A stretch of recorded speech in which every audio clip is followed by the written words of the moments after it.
And I think allowing ourselves to not only become aware of it, but also releasing the guilt around asking a partner, a spouse, a child, a parent, a community member, a friend, whatever, whoever that person is in your life, um, asking for help. Because Mhm. at the end of the day, you know, each human being, I believe each human being is deeply worthy of dignity, respect, all of these things. And with that comes being able to express what you need safely. Yeah. And asking for help is no different, because it Mhm. we have somehow conflated asking for help with weakness. And Yes. I would say it's completely the opposite. Asking for help is the brave thing to Mhm. say, I'm not the best equipped person, or I don't have the mental bandwidth for this thing right now. I need to release it to you in some way, shape, or form. And what does that look like? Hello, and welcome back to the Field Podcast this week. I'm here with a new friend, and she and I connected a while ago in 2025. So I'm excited to finally be able to get some time with her here on the podcast here in 2026. Kate Lenihan and I connected through my good friends at PodMatch. I don't know what I'd do without them. I have met the most amazing women through this organization. I'm so thankful to be proud to be part of this. And Kate's introduction, we're going to talk a little bit about this because if you've been with me for a while, you know that I introduce guests by their character traits, not what they do. I want you to really meet them as who they are, because I really believe foundationally that's where we need to operate from, to have that firm foundation, not be identified by our titles and roles and responsibilities, but who we are as women. And Kate, in her introduction to me, not knowing this about me or my podcast, has in the paragraph that she said in her intro to me, at my core, I'm curious, grounded, empathetic, and known for bringing humor and clarity to deeply emotional conversations. And I was like, boom, she already gets it. I don't even have to ask her for her character traits. She actually introduced herself to me with those character traits. That is such a powerful thing. And so I was like, I don't even know what else she's going to say, but I already know that I want to talk to her because she has that understanding about herself, which is such a gift. And she really helps women, entrepreneurs, solopreneurs, release the idea that you have to do it all yourself. Understand that it's good and healthy to ask for help. It's okay to delegate. It actually makes you a good leader when you bring other people in, when you allow yourselves to release control, take in some other insights, allow some people to take a load off of your shoulders. And so she talks to clients about, and she helps women with releasing that guilt of asking for help, redefining control and self-worth through delegation, setting boundaries to support a regulated nervous system. This one was so interesting to me. And it's actually, when I thought about it in my own journey, and this is going to come up because Kate hasn't always lived in this space. And we're going to listen to her talk through the talking points today and get to know her journey and how she got to where she is now.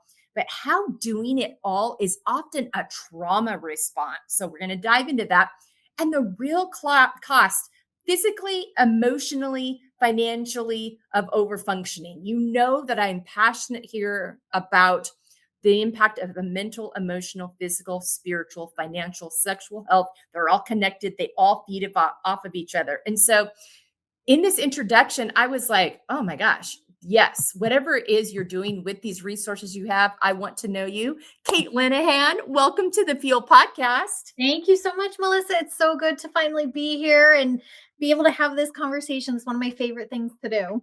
Yeah, yeah. We're going to get right into it. As you know where you are now, you know who you are now. But let's start with self-care. And some people don't like that term. So maybe it's self-leadership or self-reflection or self preservation, however it is you want to call it, of taking care of yourself, and know that prioritizing that is necessary for you to operate at the healthiest, most present level you want to be operating at. Talk to me about your understanding and journey of getting to that point where you knew this was necessary.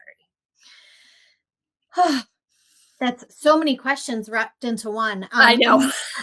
I really love talking about and reframing delegation as self care, right? As women, we are sold self Mm, care in the form of massages and facials, and those things are self care too, 100%. right. But delegation and really releasing guilt about asking for help um, Mhm. is so pivotal to our well-being as women. I think, right? We all carry all different roles, whether you're a parent, whether you're an eldest daughter, whether you're caring for an aging parent, whether you're working full time, whatever it is.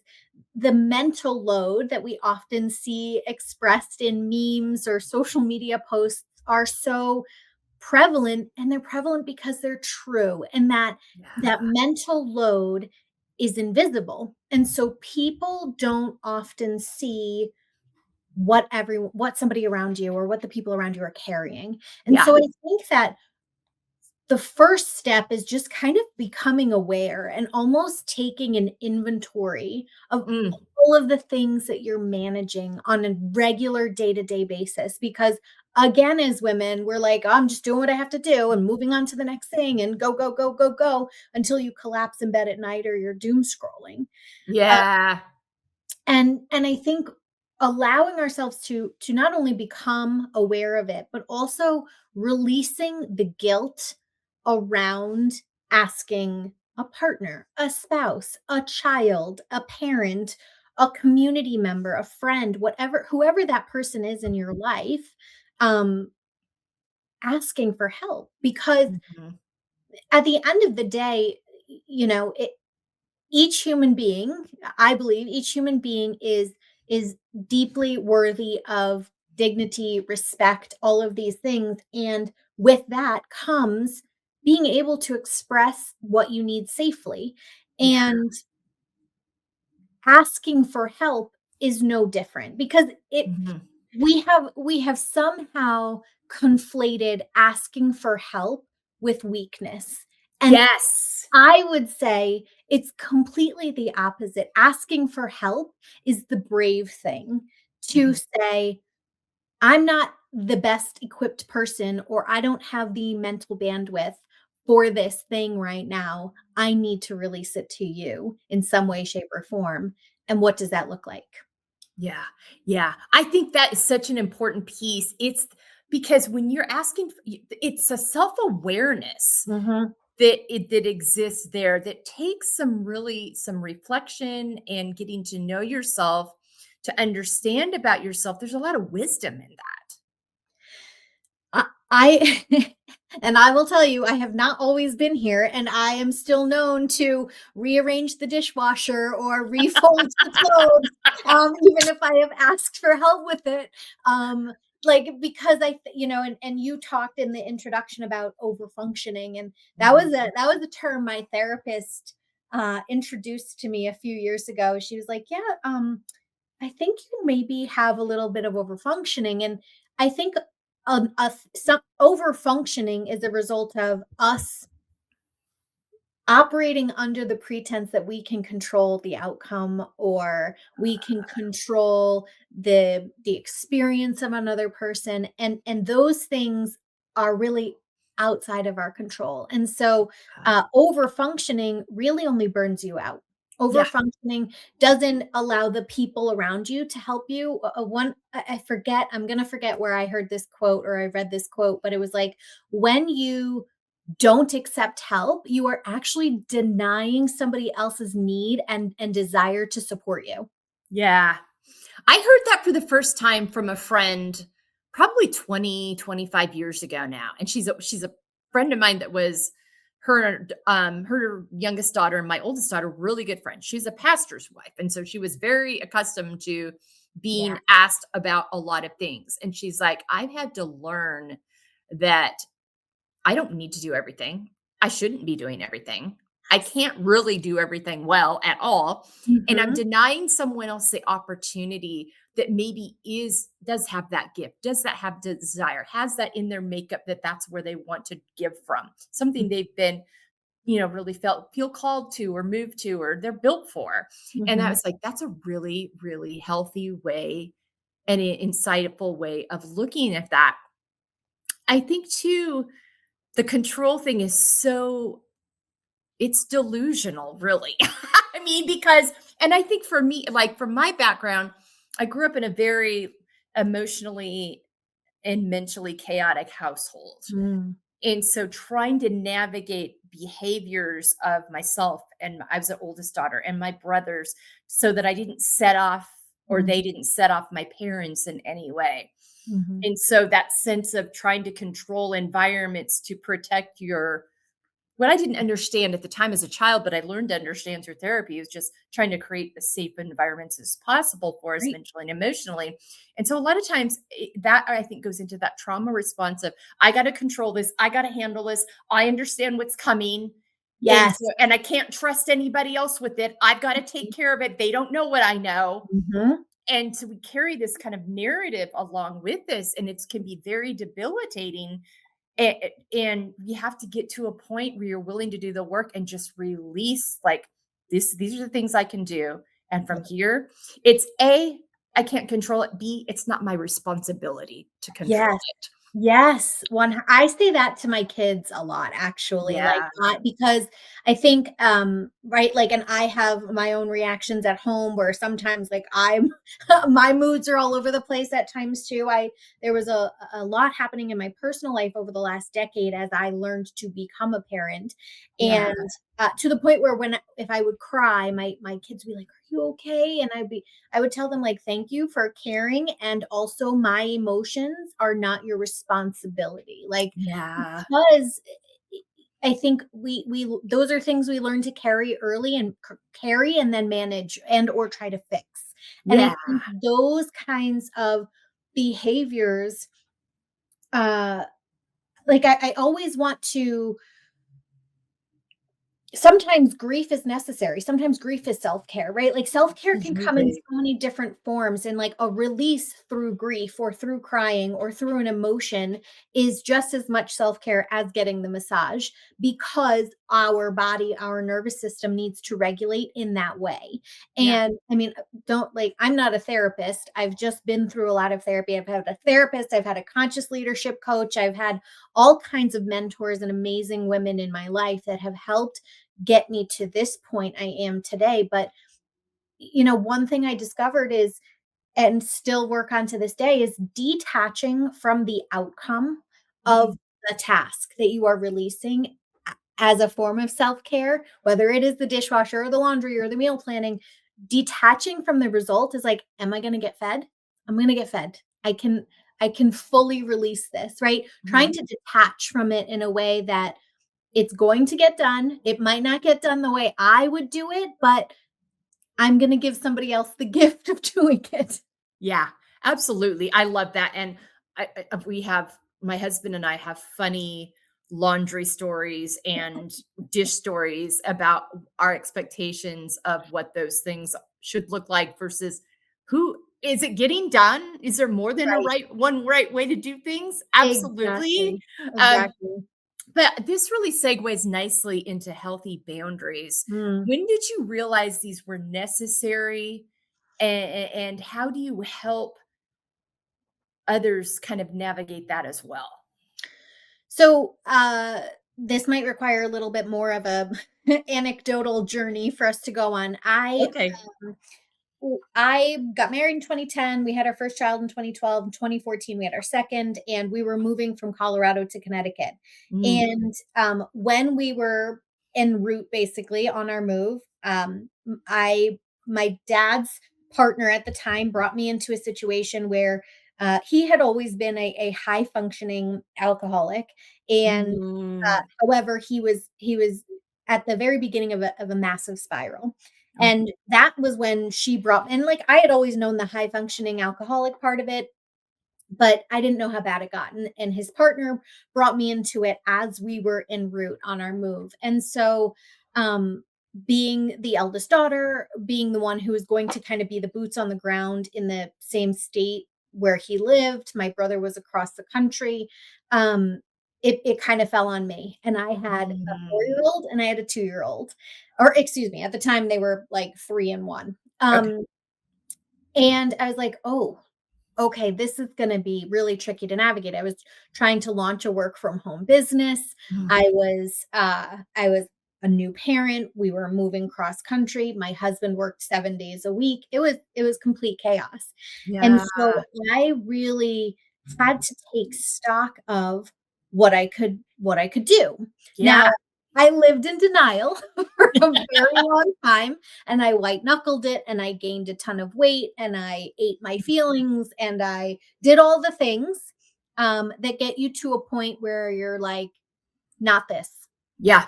not this. Yeah. Uh, and there were some situations with my dad where I had to put a boundary into place, Mhm. and my brother put it to me beautifully. He was like, a boundary can feel like crap, and it can still be the right thing to do. Yeah. Because you're not putting a boundary into place to punish someone else. You're Right. putting a boundary into place to protect your own peace and Yes. your own, uh, values, your own operating system. And those things are, uh, so monumental to how we ultimately then end up for showing up for our family and so on and so forth. Now, I wish I could tell you it ended there, but the cycle kind of kept on going and repeated then again with my mom. And Mm. the kids were older. They started demonstrating some habits that they were kind of mimicking from what they saw from my mom. And I was like, not this. And Yeah. we actually like just removed ourselves completely from the situation. And again, boundaries are the thing that, even if it feels wrong, is likely the right thing to do to protect yourself, or to protect your, if to protect no one else, protect your relationship with your partner or your children, or whoever that person is. But boundaries are a gift that doesn't always feel like a gift. Yeah. Yeah. That's a great way to put that because I think um one of the things I say to women when I'm working with them is if you're continually asked to abandon yourself, that is a sign that a boundary needs to be spoken there, communicated there. And you, Yes. it's, oh, and they may not, whoever you're communicating it to, they may not like it. They Mhm. probably won't. They're Right. very accustomed to you showing up in a way that's very convenient for them. Mhm. It's not your responsibility how they respond. Now we communicate it kindly but firmly. And as Mhm. many times as it takes for them to either get it or be like, you can either respect the boundary or I can love you from afar. Yes. Um, Yes. and but it's if the answer to your self-abandonment question is yes, this is asking me to abandon myself, then that's what you need to know and that's what you need to honor. I could not agree more. The self-abandonment is so key to this conversation, is, and I love that you put it like that. If you, and sometimes you might not even know what self-abandonment looks like. Yeah. But kind of, I mean, just becoming aware for me was always like step one. It's just like, how does that feel familiar? Or why does that feel familiar? Like that was the conscious leadership coach that I even continue to work with to this day. It was one of the favorite reflection kind of prompts that she taught me, was like, where is this coming from? Or how is Mhm. this familiar? What, like, am I feeling this because I'm asking, somebody's asking me to abandon myself and my values? Or, the other term she uses often is a full body yes. If it's not a full body Oh, yes, yeah, it's a that's full good. body no. Yep. And it's that, it sounds oversimplified, and it is absolutely a practice, but modeling these boundaries, really becoming aware of what it feels like in your body. Do you heat up? Do you start sweating? Do your cheeks get flushed?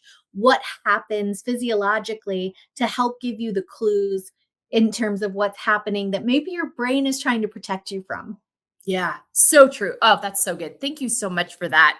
Um, and this really goes nicely into that mental, emotional, physical health impact that happens to us that we don't always realize. It took me years to make those connections and to see what was happening was impacting. Like these physical outcries from my body were a Mm. result of these mental and emotional stressors, financial stressors, sexual health stress, different stressors that I Mhm. was stuffing because they weren't convenient, or society had told me it wasn't proper for me to talk about, Yes. or society had told, oh, that's not, you know, that's not how a woman should talk. I mean, there's just so much garbage.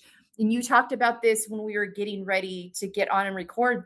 We have to do so much unlearning and relearning when we start honoring ourselves and paying attention to the messages that we're getting from ourselves, our inner knowing, learning Mhm. to actually trust that and not believing the lie that it's untrustworthy. It's actually absolutely trustworthy, and you were built with it on purpose Mhm. to guide and honor and protect yourself. Yeah. So, and I talked about this in the intro where you talk about how you really help women identify these things. Talk to me about your own journey with this, what you've learned from it, how it's helped you understand how you operate today. I think as women, we are taught at a very young age to question that knowing, to question that intuition, and we've gotten as the female species, we've gotten really good at gaslighting ourselves. Uh, Mm, and I think that working like I keep kind of coming back to this awareness piece, and the awareness piece is everything, right? And so in one thing I had to work on unlearning was just recognizing the moment for what it was, whether it's an accomplishment, whether it's checking something off a to-do list. I mean, I'm a big to-do list person. I love crossing something off, but what I was finding was that I would cross something off and I'd be like, okay, but I still have 15 things to do. And so I was constantly moving that goalpost on myself, right? yeah. I was constantly beating myself up. Nobody, like, I didn't have a boss who was like, you did a crappy job. Like, I would make a mistake and I would have a full body reaction to making that mistake. I would get nauseous. I would get the cold sweats. Like, I mean, talk about perfectionism in its in an advanced form. But Yeah. like the emotional health, if you have something unhealed buried deep within that you've never addressed or recognized or become or consciously become aware of, it will manifest physically in your body, and then it Mhm. will also manifest in your behavior. Yeah. Whether, like, for me, the perfectionism, I was so afraid of making mistakes, I actually made more mistakes because I was so focused on not making a mistake or not making somebody upset that I subconsciously or unconsciously made more, which Yeah. sounds so counterintuitive. And then I would be like, or I would gaslight myself, or like the lengths that our brain will go to protect our own identity and keep us safe and comfortable. And listen, again, I'm not a doctor, I'm not a psychiatrist or a psychologist, I don't have any therapeutic training, but what I will say is through my own experiences, through my own healing journey and working with professionals, the lengths that your brain will go to keep your comfort level reality safe is Yeah. wild. It really is. It really is. And I had to learn like that I was living in this hypervigilant state all the time. Yes. I was constantly fighting off the lions or the imaginary lions. And I had to like go back and tell my younger self, I got you. At Mhm, different ages, we don't have to operate like this anymore. Not everything is a lion. Not everything is a fire. Not everything is urgent. Not everything has to mhm, be done by me. And but I also had to learn that our nervous systems identify comfort as safety, and when we're comfortable in these very unhealthy patterns that we're unlearning, it feels uncomfortable for a while as we're transitioning mhm. and relearning because we have to retrain our nervous system. I got this. Yes. I'm That's safe now. such a beautiful way to put it. Like, that's exactly right. Like, you're the hypervigilance, the nervous system constantly in that fight or flight, and and and then having to kind of chip away at it piece by piece, little by little, and Mhm. consciously choosing that, right? Like, that's the other thing, Yes. is like recommitting to that action or that unlearning a little bit every day, or when you're having kind of like that knee jerk reaction, just, Mhm. okay, I'm gonna lean back, I'm gonna close my eyes, and I'm gonna breathe for 5. And that alone helps to just ground you and reposition or reframe that mindset and that reaction space, I think. Yeah. Yeah. I had to learn the key thing I've learned, and if any of the listeners who have followed me for a while have heard me talk about, I had to move into curiosity instead of judgment. Yes. Getting curious about why this is coming up rather than judging myself for it, which then leads me to be more empathetic and apply that to others as well, because I've learned to apply it to myself. And it's a work in progress. It's still very much a part of how I have to operate in and put that in all the time. But that was a real game changer for me, is that curiosity over judgment piece. And it starts with us. Yeah, absolutely. The curiosity piece, one of the things that the conscious leadership coach I worked with focuses on regularly, and it's been adopted into every role that I play in life, whether it's leadership skills and just having conversations, instead of making the assumption that somebody did something wrong on purpose or said something a certain way and meant it a certain way. Instead, just approaching things from that curious standpoint and Mhm. really trying to understand, what are my, uh, biases about this? Where are my blind spots about this? Um, One thing that's been helpful for me too is I'm a big personality assessment person, but my Mhm. favorite has been the Enneagram, and the Enneagram, um, has really allowed me to understand some of my own core motivations Mhm. and also my blind spots, so that I'm able to Yeah. say, okay, I'm unconsciously thinking this, but if I get curious, if I lean into that curiosity, what changes? Yeah. How does that change how I feel about it? How is it going to feel for the person on the other end to receive that? And as a leadership tool, it's really a fascinating, like, that curiosity then allows us to lead with empathy Yeah. and stay grounded in the moment as well, instead of spinning stories in our brains that get carried away, and that all of a sudden you hate your coworker Yeah. because you've spun this story when really all they said was okay in text, and you've spun this story about how they don't care and they were blah, blah, blah, blah. Like, it's insane.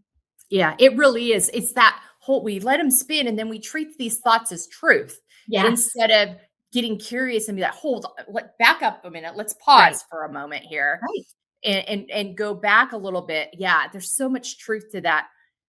When you now help people identify where they need support, specifically in businesses. Talk to me about that time as you've learned these things about yourself, as you move through and worked and continue to grow. When you decided, wait a minute, I've learned a lot of really important, helpful tools here, and I think I can help others as well. This to me is, you know, s- really a way that you live out showing up unapologetically, both for yourself and for other women. Like, you've learned what these things mean. You've learned what it means to show up for yourself, to be kind to yourself, to be empathetic, to be curious, to unlearn and relearn. And that has led you to, like, I can really help other people with this. So talk to me about that kind of segue into deciding, this is where I'm going to show up here and really support. Yeah, so, I when I started my work from home career, I had a 6-month-old baby, and, yeah, I was just hoping to have enough clients that were sustainable and legitimate enough to help supplement the income, instead of paying for 2 kids in daycare and Yeah. walking away with $20 extra out of my paycheck a month. Yeah. Um, and as I started to go through the process, and I was very fortunate to be introduced to and partnered with some really amazing people in the digital marketing industry. I had some really interesting leaders. I had some really unhealed leaders, and I worked for a while at an agency that matched clients with virtual assistants. And through that journey, I really started to understand that people had a lot of guilt and shame. Even the men that we worked with, men Mhm. less, but women for sure, had a lot of Sure. guilt and shame around delegating and asking for help, and were Mm. also the very first ones to throw in the towel the second anything went wrong, because it Mm. confirmed their pre-existing bias that it won't get done right if I don't do it. Yeah. And so for me, and I kind of once I evolved from that position, I went on. I've worked in client experience and client done a lot of like operations and project management. And when I kind of came back to these roots, what I really love about this, what I do now, and the women that I serve now is really giving somebody a place to be seen, and really helping them understand that you're not actually resistant to delegating. You're resistant to giving up control. Mm. You're scared of what the outcome's probably going to look like, and you aren't sure how to trust somebody because you've been the one to carry it all for so long all by yourself. Yeah. Yeah. Because I was her, right? I was that Yeah. person. I was convinced that nobody would do it right if I didn't do it myself. I didn't trust even that my husband would do it right, even if I gave him the 10-step manual that I put Mhm. together in the checklist and all the things, like, he still wasn't gonna do it right, right? I had this story in my head. And so I think especially for women, we've created this narrative for ourselves that says, I'm not as strong, or I'm not as good of a mom, or I'm not as good of an entrepreneur if I don't do it all, if I don't carry it all. And really that's just making us sick and miserable. Um Yes. like it's like then we're just crap for everybody. We're not great. We're not showing up 100% for our spouse, or if we have kids, or for an age, like whatever the role is in your life, Yeah. you're not showing up at 100% for anybody because you are white knuckling your way through it. And so I think the solution is like the brave, I've said it earlier, the brave thing to do is to ask for help. And the brave thing is to, and for me, this also comes back to boundaries. And so if the resistance Mhm. to delegation is about the control or the trust or the fear around it, then setting the boundaries or giving a container of what success looks like, Yeah. or agreeing on what the outcome looks like ideally, is what then helps the deliverability of it. So you're setting Mhm. relationship up for success, the symbiotic kind of relationship of like, okay, I need this done, Mhm. and I'm going to give it to you, and I don't feel good about it because I don't trust you're going to do it right, but here's how I want it done. Right. And that's kind of serves as like the bridge to that thing. So you're giving the instructions, you're defining what success looks like. And then the other person is able to deliver in a way that is meaningful, so Yeah. you don't immediately feel like, see, I was right. I was right. I knew nobody could do it like me. Well, that clear communication piece, I think we so many times we're guilty of thinking people are mind readers. Yes. And and so that clear communication piece, I think it's also something of recognizing that there can be more than one way to do something well. Yes. Mhm. And it doesn't always have to be our way. And it's kind of freeing when you can actually, oh, okay, and I learned something today. Mhm. And there's Mhm. there's multiple ways this can be done. Talk to me about how your values and your why really inform how you show up in this space. Because I think that this has been a shaping that's happened for you over time. You've really realized this is what I value. this is what drives me. This is what motivates me. This is what gives me hope. Talk to me Mhm. about how that informs. I think, from where I sit, I've been in a really unique position where I've been in like the hiring manager seat, and I've also been in the virtual assistant seat where somebody's managing me or where I'm managing somebody that I've hired. And so Yeah. I've had this unique perspective in terms of hiring, in terms of delegation and the clear communication in that way. Um, and it's funny because I created a piece of content around this a few months ago, and it was like, you don't want a clone of yourself. People are like, "Oh, I wish I could have a clone of myself." No, you don't. Because here's the thing, as a business owner, you started your business for one particular reason because you were really passionate and really good at one thing or one set of things. Hmm. And the other stuff that a business requires, you're not great at. Yeah. And this is almost always true with any kind of visionary entrepreneur. You've got the vision, you've got the all the fire and all the ideas and everything else, but you don't always take it to the finish line. And Yeah. so you don't want to clone yourself. You want to hire somebody who balances your visionary.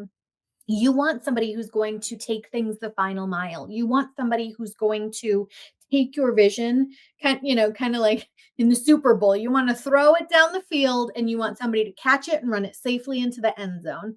Yep. And my husband would be so proud of that metaphor right now.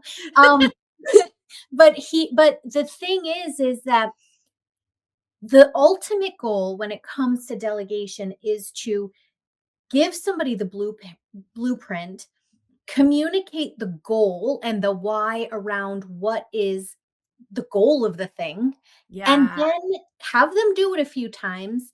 And if they are the right person that you should be delegating to, they're going to offer a better process or way.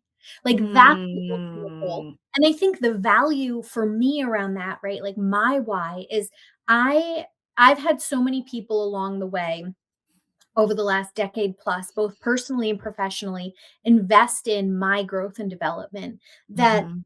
growth and development is a huge value for me because I want to see people successful. I want to see people trusting. I want to see people who are able to lean back into why they started their business in the first place, or Mhm. lean back into the version of the mom that they thought they were going to get to be, but didn't because their parents were navigating other things that they had to be Yeah. present for, right? So like and perhaps some of my own story informs that as well in terms of I didn't get to choose some of these things. And so I want to help people create systems and Mhm.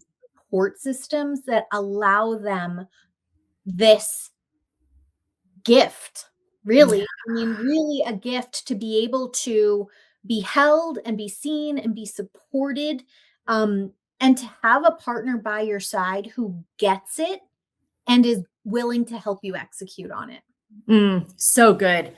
And this goes really nicely into expectations because we tend to set expectations, live out of these external expectations, societally, Mm, culturally. You lost your parents in a way that you weren't expecting.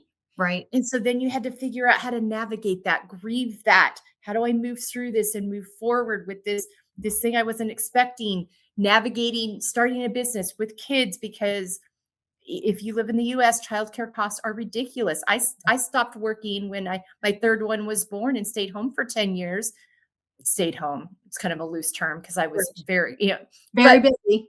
very busy, but was not part of my original plan. Mhm. But I had to, adjust. But so, and many times too, I think when people like, I need help, I just don't know what to do, you have to really work with them on their expectations and Mhm. like, who's this complex you have that you have to do everything? Whose expectation is that? Where are you getting that from? Right. Let's unpack that and be realistic about that and the importance of communicating to ourselves and to others clearly what our expectations are and then releasing the things that aren't going to set the world on fire.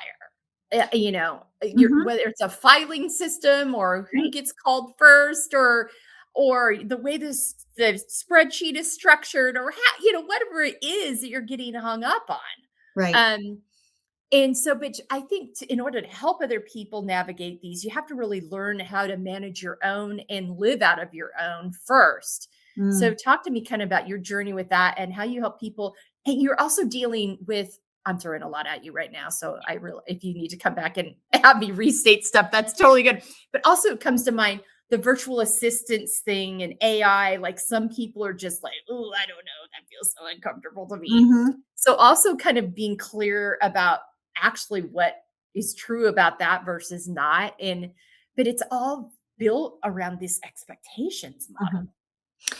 Well, I think expectations are such a slippery slope, right? Yeah.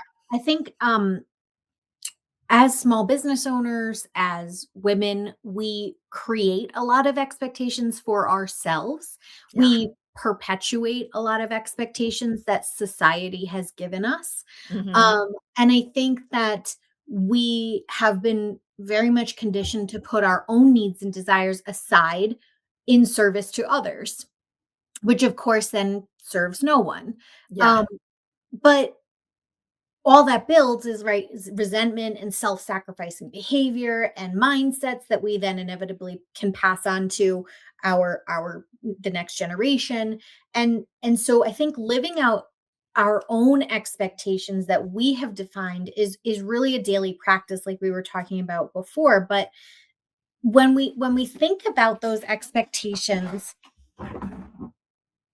one of the things I have tried to do, because I'm not an expert at any of this, is just like, well, where did that come from? Where did that messaging come from? Who gave that to me? Where did that come from? And I've had to do it a lot with my kids, right? So my daughter she plays lacrosse. She's 12 and she is scrappy. I mean, this girl will like stick check another girl on the field. And me, as a recovering people pleaser, I'm like, oh my God, don't be so competitive. Da, da," But I have to keep my mouth shut and I have to hide that because I don't want her to pick up that expectation or that definition. Yeah. And so I think it's the same in all of our roles is like, well, where did that expectation or definition come from? How did that get to me? And when did I adopt it? And when did I decide to perpetuate it? Because and hopefully this isn't an over reference. Like again, my therapist had said to me at one point during our journey together of like, well, yes, the messaging was given to you. However, you chose to carry it forward. Yes. And so that was like a, oh, The okay, accountability piece. okay, I guess you're right. Like, and so that the expectations give us information Mhm. about what feels good, what feels aligned, what doesn't. And Yeah. so when I work with women, when it comes to delegation, we do, and the first thing I do is I have each person brain dump everything that they do. And I primarily work with women on their businesses, delegating for their businesses, but you could do this Sure. in a personal capacity as well. Yeah. I have them brain dump absolutely everything that they do. And we'll start it on a coaching call, but then we'll transition it and I kind of give it to them as homework and we meet a week later and we go through it because once we have the brain dump, then I have them really rate everything from an energy standpoint, from an efficacy standpoint, and then it becomes clear what needs to be passed off so that they can maintain what they're good at, what they're passionate about, and stay aligned with their expectations or goals for their business. Um, Mm. and so I think then things are really laid out in black and white and it becomes Yeah. data instead of like, well, I shouldn't complain about that or whoa, I should, right? We should on ourselves way too We do. much. Mhm. And so uh this allows the information to just be a little bit more concrete, a little bit more anchored, and we're able to then look at it a little bit more objectively and then say, I'm going to put that down right now because I don't need to be doing that. I don't need to be doing Mm. that. That's not the best use of my time and talent. Yeah. Yeah. What a great resource and tool, because when you can create something where it's like, "Oh, this feels manageable now," and you can help people to see that just I mean, you just take a collective breath, and Mhm. everything just feels a little bit lighter and Yeah. have the impact that has. Talk to me about your layers journey, and I call this embracing our layers. And this is comes back to that curiosity versus judgment piece. I had to get really curious about my layers, the seasons that made up my life, the things I was stuffing out of shame and fear, and the why behind it, and really unpack that and realize what was actually true versus what I've been telling myself Mm. based on a lot of things, realizing that I had choice. Yes. I could choose different roads. I could choose to unlearn. I could choose to heal. I could choose who I surrounded myself with. Mhm. I could choose to say yes. I could choose to say no. I could choose to no longer have shame around that thing. I could meet that 18-year-old with curiosity and be like, huh, given what she knew at the time and the environment she grew up with and the messages she received, I can see how she got there. I Yeah. don't love it. I wish it hadn't happened, but it makes sense to me. And then Mhm. so it that's and you don't have to like, "Oh my gosh, I love that. I was wrong. That wasn't a terrible decision to make. That wasn't a terrible relationship to be." What? No, those things aren't necessarily untrue, but you no longer have shame around it. You've been able to get curious and put the pieces together that help it kind of make sense. And or if something horrible happens to you, no, you didn't deserve it. Right. No, you didn't ask for it. But what are you gonna do? But you're here now. Right. What are you Right. gonna do with that moving forward? Mhm. And allowing yourself to process the anger, the fear, the sadness, all those things. Don't stuff it. Allow yourself to feel it and move through it, but then allow yourself to move forward and heal as well. Mhm. Um, and so it's complex, and that's why I call it layers, because Yeah. you'll learn some more, and different layers expose themselves in different situations and seasons of your life. And I think this is probably so much of what you deal with when you're helping people, but you had to go through your own layers journey first, I would think. So talk to me about that. Yeah, for sure. Like, I think for me, my layers journey was really, really heavily informed by grief. And it was Mm, first the grief that I had pushed down and ignored and soldiered through when mhm. I lost my dad, because I had a 4-year-old and a 2-year-old when he passed away. And I didn't have time to stop and grieve. I was running a full-time, like I was running my own VA business at home. I was working nearly full time at a 4-year-old. Like I said earlier, like my husband was working 7 days a week. And I didn't have time. That it got stuffed down. It did not get dealt with. And then it became, like that layer of grief kept bubbling up. Like it just kept, Yeah. like I would rage at my 4-year-old, and then I would feel horrifyingly guilty. And I was like, oh my God, he's gonna need therapy. He's only 4, like I'm a horrible mother, like da da da. Like all Mhm. those stories, right? All those stories. Yeah. But it was because of my own unprocessed grief. And Yeah. so I think so many of my layers have really been in tandem with kind of the journey of grief, right? Mhm. I'm gonna blank on what they are, but it's like the denial, the anger, the bargaining, then finally you get to acceptance. And I think grief has been the biggest informer of my healing journey, because I think we are all walking around with some form of grief, because grief isn't exclusive to death. Grief Yeah. is the loss of a partner, the loss of income, the loss of I mean, grief is so all encompassing. And when we don't take the time to tend to it, it then creates a ripple effect that leads into shame or anger, or how we react in within our religious institutions or our cultural community, or maybe we become workaholics, maybe we become addicts, right? Like all of these things then ripple out to the rest of our life. And so I think for me, grief was like the catalyst that made me say I can't keep this facade up, right? I grew up in an environment where appearance was everything. Even if Mhm. falling apart, you put on some lipstick, you did your hair, and you went out there and you were good to go. If anybody asked, "Oh yeah, I'm great. Life is good." You didn't talk about the real stuff. And Yeah. so grief kind of unlocked Pandora's box for me. And then I was Mm. like, "Oh, wow." Like there's so and I think it's one of the reasons that I when I work with people, I invite them to go deep and I aim to create a safe space for them because not everybody is afforded that in their personal lives, Yeah. um, or in their professional lives. And so creating a small space where somebody can feel acknowledged or supported, even in a small way for 45 minutes a week, Mhm. can change things for them, can change, like maybe that's the catalyst for them to unlock their layers, for them to start rewriting their own narrative. And I think the layers, like I'm reading this book right now, and it's like they're going through all these like levels of the underworld.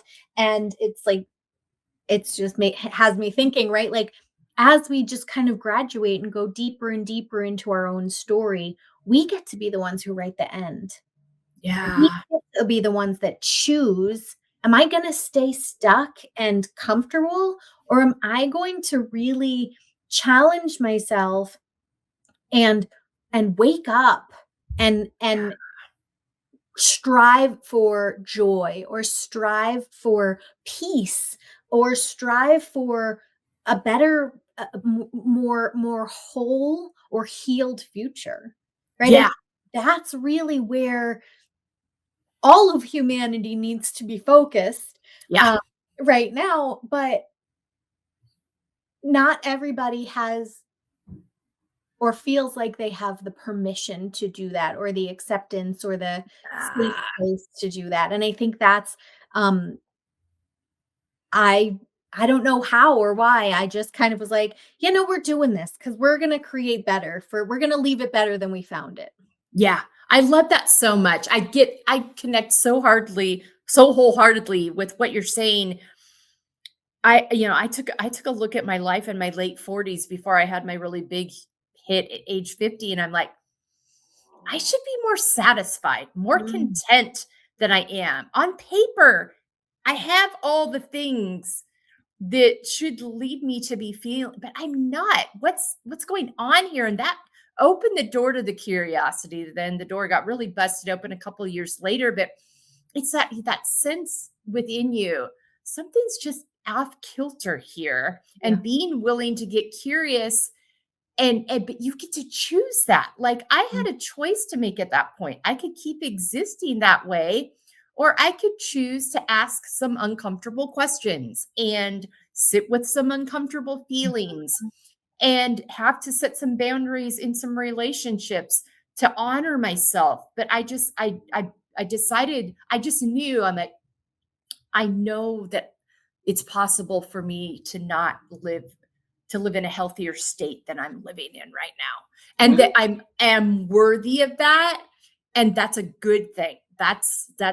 And how you can, and I think it's that curiosity and without judgment, and getting and realizing that our worth is not determined by all these other right, societal and cultural narratives. We're worthy because we right, exist. right, And exactly. so doing that work on ourselves, and I to say all the time, if each individual would take the time to do that work on themselves, we would see very different ways of leading in the world.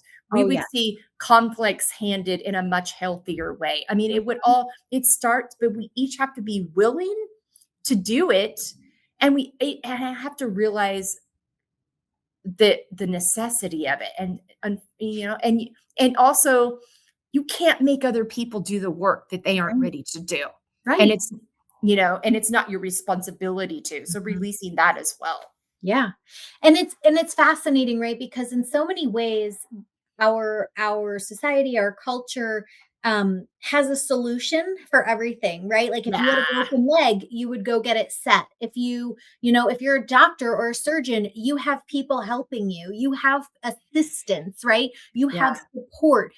But somehow, some way, we've as women have adapted this persona that says, nope, we have to do it all ourselves. I know. Where instead, if we treated ourselves the way, like, we wouldn't go into an operating room and expect to see it run by one person, Absolutely. right? We wouldn't say, "Oh, you have a curable disease. Oh, how good luck." Like, we would take something to cure that or to Yeah.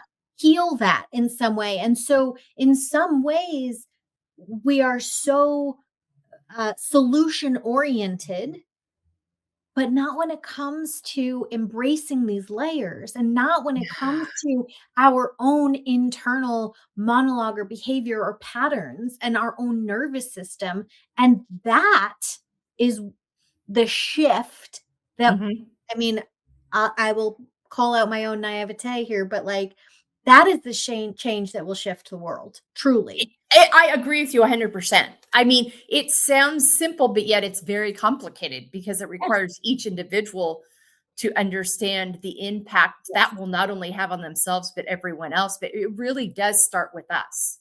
Because embracing your layers, it gets way harder before it gets easier. Like, embracing Absolutely. these layers and, like, chipping away at them and chipping away at your operating system and your comfort zone and everything that's kept you safe up until this point, it has served you up until this point. But if it is Yeah. no longer serving you, it's Mhm. gonna get harder to change that and shift that before it gets easier. 100%. And I say all the time, if I knew what was coming when I started this, I wouldn't have done it. Right. But now that I've done it, I can't imagine not doing it. Same. Yep, Yeah, I absolutely. see. Yeah. This goes nicely into this kind of final point here of what I call finding empowerment, embracing layers. You have done the work. You are living that. Talk to me about how that has impacted your relationship with yourself, but also your relationships with other people. Um it's this is my least this is where I'm least strong in terms of being introspective in terms of how it has helped my relationships and other people. But I will tell you that, my confidence in the ability to speak up and show up with curiosity instead of with Mhm. judgment for myself and others has been a huge piece of the shift. I Yes. think, being able to look at things from a less wounded perspective has been Ah. a really big game changer for me, instead of always feeling like I have to be on defense, and Mhm. just kind of and I have leaders who have really embraced curiosity too, and that of course always helps, Absolutely. that they've done the work as well. But I think showing up in a way that doesn't require me to be defensive, where I'm able Mhm. to show up with curiosity and be received with curiosity has been a really big thing for me. I think I just overall, like, if I explode for some reason at home on my spouse or my teenagers, I'm able to more quickly collapse that, oh, the teenager in me felt unheard and disrespected, like whatever I was saying wasn't worth being listened to or wasn't worthy enough to be listened to. So I'm able to, like, collapse that awareness and understanding, and then I'm able to go repair it. And so I think Mm. those kinds of uh exercises, awarenesses have allowed me to then say, okay, so maybe something else needs to be handed off, or maybe my mental bandwidth, that maybe that's my checkpoint for, like, what am I carrying that's too heavy that I could pass off right now? Oh, that's very good. Thank you so much for that. Thank you so much. All right. As we wind down here, share with me 5 activities that nourish you. Reading. I love to read, mostly fiction because it's like my escape. Walking. I love walking. building, which is a new thing that nourishes me, building and painting, like as an interior design. So I we moved into this new house almost 2 years ago, and I've redone every single room, and I've done built-ins, and I bought power tools. So building and painting, kind of interior design, really make seeing the immediate transformation is something I Mhm. really, really nourishes me. And then finally, hugging. I love a Mm. really good hug, and the conscious leadership coach I was speaking of, she's a big hugger, and so every time I see her, I get to see her in person, we just hug. Yeah. Hugs are powerful. My husband is like a champion hugger to the point where he has a reputation amongst I our love friends and people that we meet. And the girls, our daughters are all grown up, but their friends are like, they've let his name's Brady. They're like, oh my God. And their parents, I mean, we have a whole like he's That's known amazing. and he's a big guy, 6'3", and Oh, yeah. and so he's broad-shouldered and he just brings you in with his Mm, full heart. And I will tell you, it's one of my like, if I need my nervous system to settle, he'll walk in the door and I'm like, I need a hug. And he just wraps me yeah. up. And I think some people have that gift. He's one of those gifts. And I think we underestimate the power of a hug. So Yeah, I agree. I yeah, 100% agree, yeah. 100%. All right. 5 words on how you want to feel the next 6 months. Oh, yeah, when I was going through these, I was like, "Ooh, this is a good one." But I think I settled on peaceful, which is a practice for me. It has to be an Yeah. intentional practice. Flourishing, so in work and at home. Grounded, Mm. just in purpose and in my routine and in my habits. Clear, and uh, Mm. the last one I said joyful, but I also kind of said content. So because I Yeah. think oftentimes we joyful, at least in my brain, sometimes joyful feels like a bit of a stretch. So content, I think it just helps to kind of um pave that for me a little bit. Yeah, I connect. I completely agree with you. I had to shift from happy/joyful to content. Yeah, I realized that that was really where my peace was found, and through that, I could access the joy that was present and available, but that ability to live content. well, and I think that goes back to, right, like the habit to for us as women to kind of like continually move the goalpost so we never feel content. We Yes. always feel like there's still Yes. something more to work for, and that's really a practice for me. Yeah, I was my therapist, and I've told this story a few times now, so our listeners are might like, "Oh, here it comes again." But I think it's an important one to repeat is my therapist about a year ago said, "I want you to start tracking your daily wins." And I'm not Mm, talking about wins in just your work, your wins, period. Like because she's like, "I notice that you'll get to something and you'll acknowledge it, and then you're just moving on to that next thing." And she's like, and I have some friends in my circle and in my network that are really great about, "Did you celebrate that?" And sometimes I'll be like, "Oh, that was a win, huh? I didn't see it that way before." But it might just be the simple thing of like, "I stopped work at 2:30 today because I work for myself and I don't have to work 9 to 5, and sometimes I work, I don't and I'm done for today. yes. And that's the energy I have for today. So now I'm done." And so it can be as simple as that, or it can be a milestone thing, but stopping to name them, it just makes me pause every day. Yeah. And it's helped me to realize I can fully allow myself to feel all the things I'm feeling. I'm very much a proponent of emotions are not negative or positive, they're clues, and we need to Mhm. allow them each the space to breathe and room. And within all that, no matter what it's filled with that day, there's a win. And maybe it's just the fact that you allowed yourself the space to feel that hard emotion. It could be Yes. that could be the win. But I think that's such an important piece to talk about because I think that's something we can all just stop and be a little more present in before just moving on to that next thing. So good. I totally agree. Yeah, absolutely. All right, Kate, tell people where they can find and follow you. And this will also be on our website at embracinglayers.com, on our resources page, as well as in our show notes. But share with people right now. Yeah, sure. You can find me on Instagram. My Instagram handle is Rise Hire Consulting, but hire HIRE, like you're hiring a person. I like a good play on words. So Rise Hire Consulting. That's also the website, and I'm Kate Lenihan on LinkedIn too. Okay, great. Thanks so much for being with me today. Thank Is there you. one last thought that you'd like to share with our listeners? Oh, one last thought. I think uh, growth isn't linear. Um, Mm, And you're going to revisit things time and time again, but at deeper levels. And yeah, so just continuing to monitor the awareness and growing with it, embracing it, not judging it. Um, and then really just kind of understanding what it's trying to tell you. yeah, yeah. That's so good. Such a great way to wrap this up. All right, listeners, check out these resources. See what Kate has to offer. So much to take from this today. And remember, you're valuable, you're worthy, and you get to choose. You get to choose how you want to live your life, how you want to move forward, how you want to live from a healthy place. You get to choose that. Take good care of yourselves, and we'll see you next time here on the Field Podcast.